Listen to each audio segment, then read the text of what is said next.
So I'm recording this review of the EasyCam 502 using the EasyCam 502 for it. So you're hearing the built-in microphone on the camera and you're seeing the video from it. And this is after dark. So you can, sunset was about 10 minutes ago.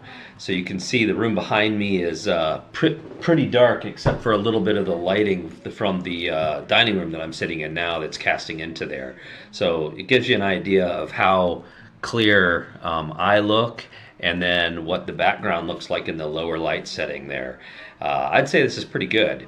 Another thing, I'm actually doing this on a Surface Pro 8, and but I'm not using the Surface Pro's microphone or camera. I also tested this on my MacBook Pro, where I went back and forth in a Google Meet call with somebody. I changed it out to the MacBook's microphone and camera versus this one, and the person I was speaking to couldn't tell any difference between the two. So it seems like the manufacturer of the EasyCam 502 may have studied the Apple version and made sure that it was comparable to that, because it really is. So I'm also going to post another video, if I can, of the Surface Pro 8 standard camera and microphone, so you can hear the difference between the two. I think it's pretty remarkable. This is a nice camera, and the setup on it was amazingly easy.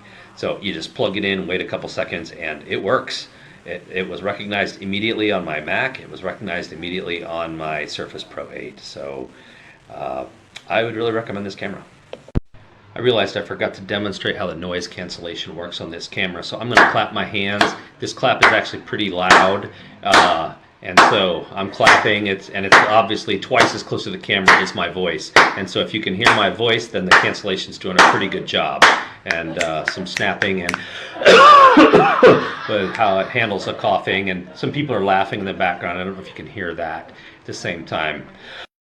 This is a video now taken on the built-in Surface Pro 8 camera with the built-in microphone.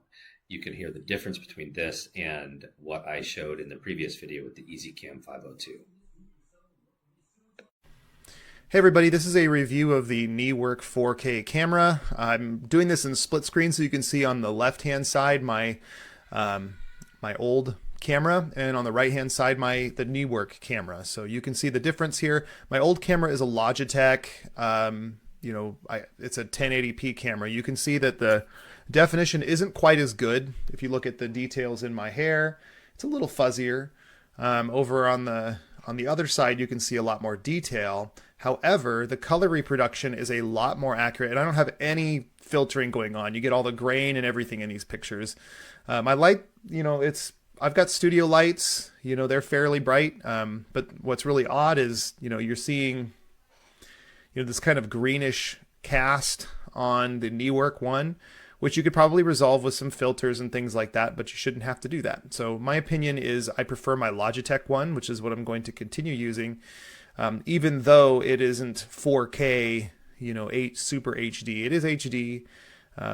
But yeah, so just so you know, that's what I'm looking at. I got a pretty grainy picture from the NEWORK camera, and I don't like the color. It washes me out, makes me look really pale. And there's some kind of color correction thing going on inside the Logitech camera that gives me a much better, more accurate reproduction of the colors. So that's my review. It's a decent camera. Seems to plugged in and played just fine.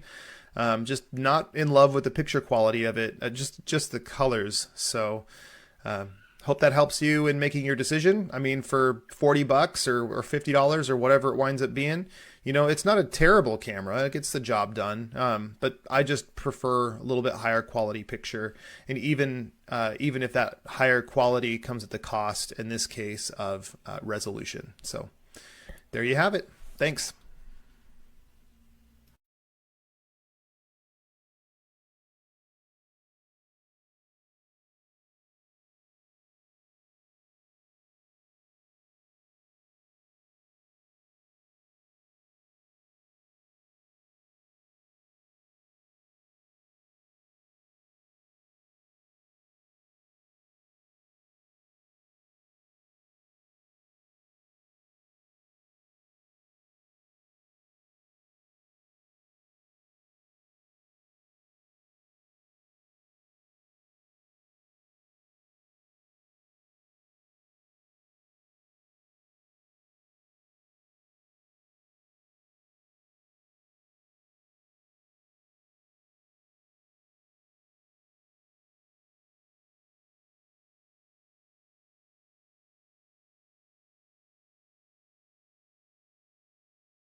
La resolución es aceptable, pero no puedo fijarla aquí en la tablet.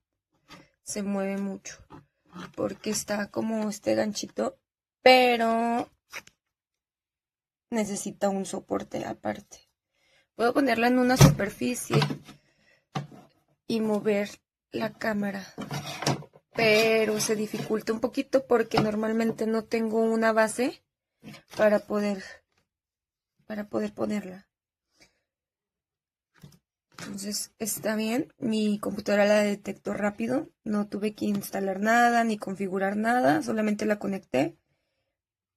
Pero esta parte de que no tiene un ganchito me va a tocar comprar un adaptador, un tripié o algo para sostenerlo. 1, 2, 3, probando audio. 1, 2, 3, hola, hola, sí.